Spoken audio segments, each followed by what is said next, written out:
to tell you I had to. Cause when you move it, you hook me, hook me, hook me, hook me. You make all the lights go dim, and your ways calling, baby, move it, you hook me, hook me, hook me, hook me. You make all the lights go dim, and your ways calling. Now how you show me your prayer, right up on your case, yeah. I wanna put them thoughts in your head, it ain't no pretend.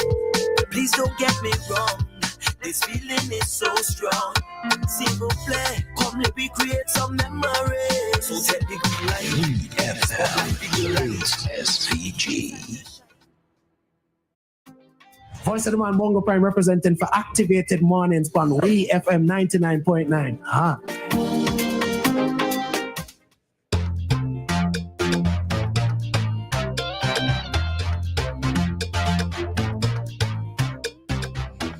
We are back with more talk time here on Activated Mornings with Roleza and Dianna. And right now we are joined by Lyf Compton, who is going to give us his commentary. Good morning to you, Lyf. Morning, Roleza and Dianna. How are you all this morning?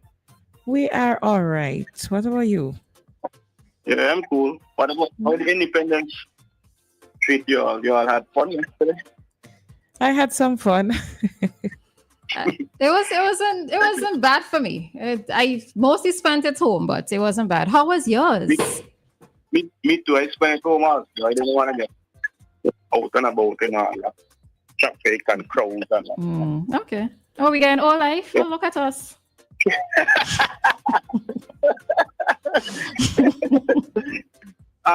Yesterday, at 20 p.m. annual Independence speech, they announced several initiatives that I intentions as they are rolled out.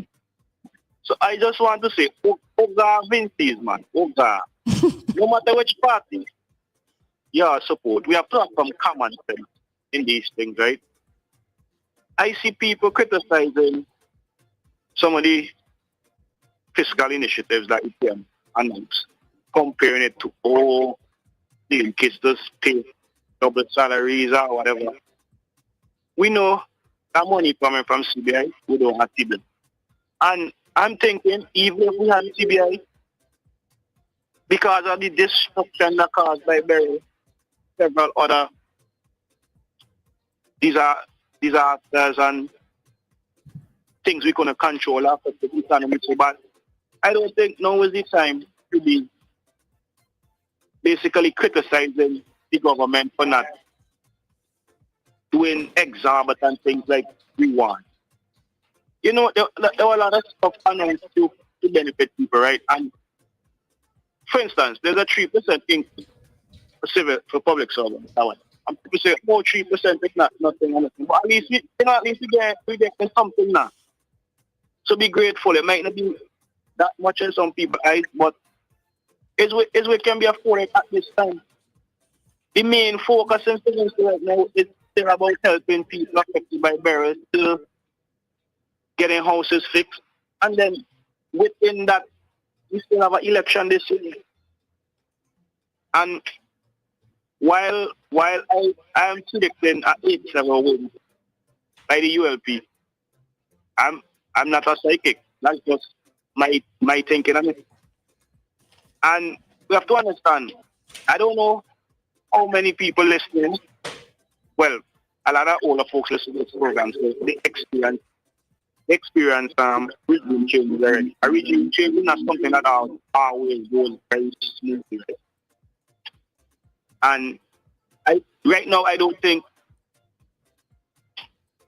both parties are confident of a win. I think both parties are in a kind of state that is saying, boy, so if we win this one. You know what I mean?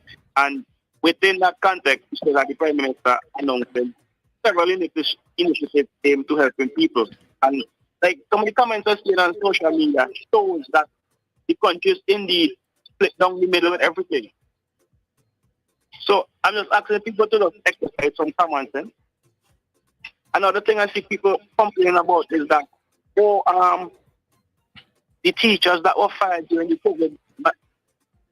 COVID-19 mandate It's you. What happened? They never went back. But the stats show that most of the teachers went back and took back the jobs.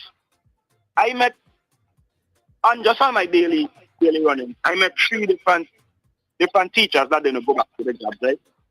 And they only didn't go back because they had an alternate source of income that they're comfortable with. I met a guy, he was a teacher, he never went back. He's a fisherman, and he said he's making way more money than he was as a teacher.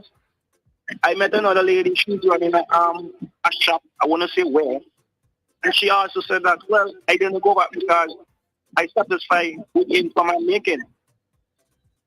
I met another guy, he said he's a farmer, he's not really interested in going back. So the people that didn't went back with the people is who had alternate sources of income.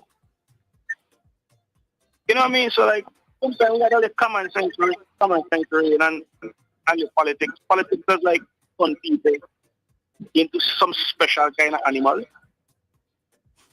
So yeah, let me just be grateful that we have something a little benefit coming out for the season. We had a new port opening, so people going to get the barrels for the duty to concessions. We'll have things a little bit easier. They don't have to go all the way to Camden Park, like in Kingston. The process is supposed to be a little less problematic than it was because of the new port and the system or whatever. I hear another radio commentator say the opening of the port ain't mean nothing for the economy and will not benefit pensions.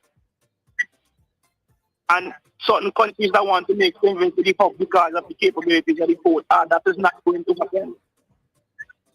You know what I mean? So, we do elections, make elections done we crazy and how we get started things that are very nonsense. So that's my contribution this morning. All right, Lyf. You all can enjoy the rest of your Thank you, and enjoy yours as well. Thanks. All right, bye.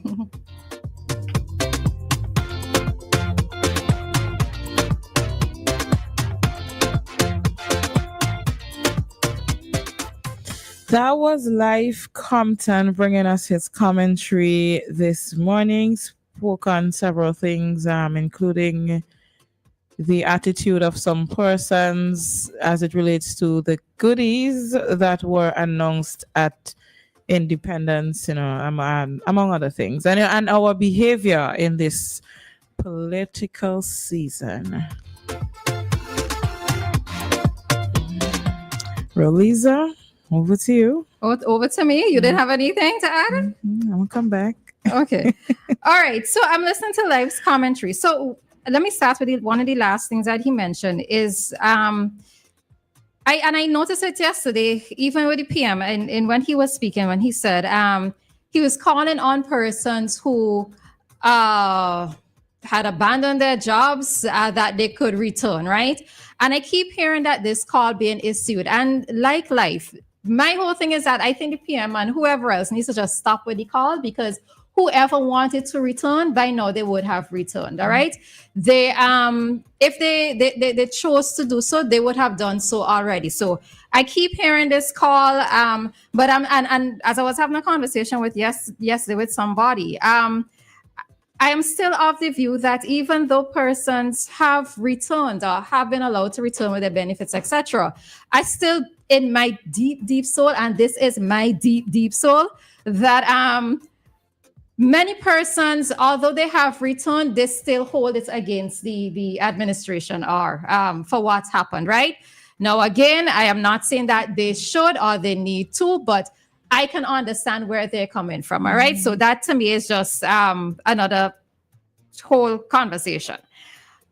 One of the things though, I noticed that Lyf said that we should be grateful, or public servants in particular should be grateful regarding some of the measures some of the things that are going to be put in place, like that 3% increase, and we should be grateful.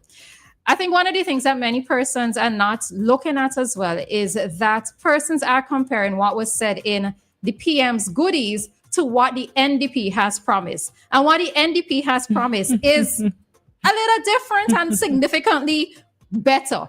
But what it says for me, when I listen to the PM and in our eyes, that the 3% might not be significant. But to me, when I heard it, it caused me to think, is it a case where our economy just does not allow for the PM or the current government to match or usurp what the NDP has proposed, right? Because if our economy does not allow for it, is the NDP sure that they can guarantee the promises that they have made to the citizens? Because they are not there. And yes, I've heard Lavon speak on this particular topic. She's saying that they are going to divert money that in their eyes are being bad spent on certain things to be able to fulfill these promises. But if the ULP could only guarantee, not the ULP, if the government could only guarantee, let's say, a 3% increase as a bonus for the next 3 months for public servants, is it a case where our economy does not allow for them to maybe double salaries or whatever the NDP is putting forward? Is it a case where the economy doesn't allow for it? And does the NDP have to be careful with the promises that they're making to persons as they try to get their foot in the door? And when they get their foot in the door, they realize what the reality of the finances of our economy actually is. So that is just one of the things that I took away from that entire measure put forward by the PM and the goodies yesterday, and how we really and truly should look at everything in totality. I agree. Hold on. I agree when you said that the NDP needs to be careful. The last part you said that, oh my goodness.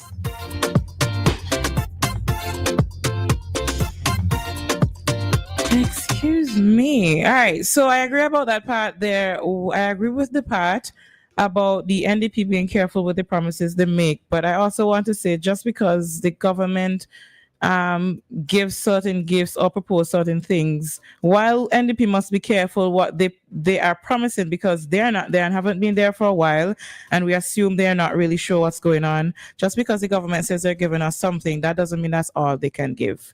We don't know that. I mean, they would probably say something, but what do you mean as if they would give more? Like saying maybe, like what you just said, maybe the economy doesn't allow for them to give more than that. But I'm saying, just in generally speaking, just because they give us a certain amount of something should not or does not necessarily mean that's all they can give. As in they could give more?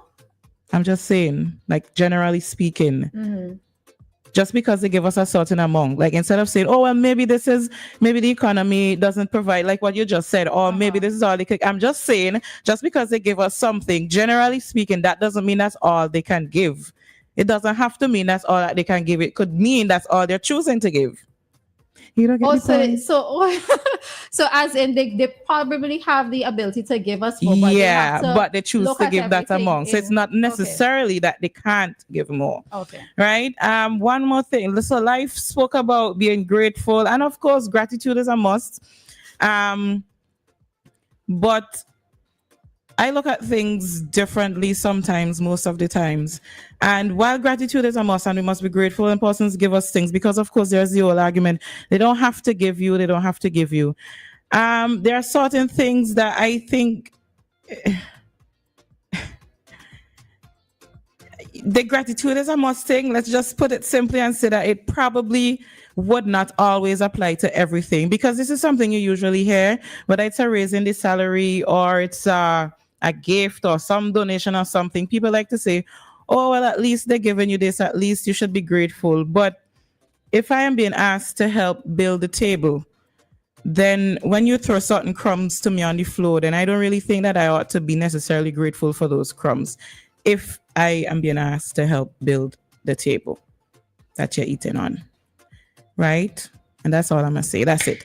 Right. So it is 7:59. I don't know if you have anything else to add. And just to note that our political conversation series is continuing today.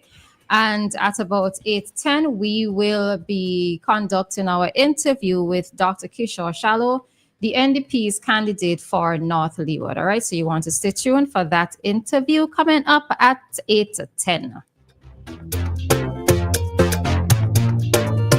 It is approaching 8 o'clock. In just a couple of seconds, it is going to be 8 o'clock. And it's 8 o'clock on the dot. And our 8 o'clock time check was brought to you by the New Haven Funeral Home. Death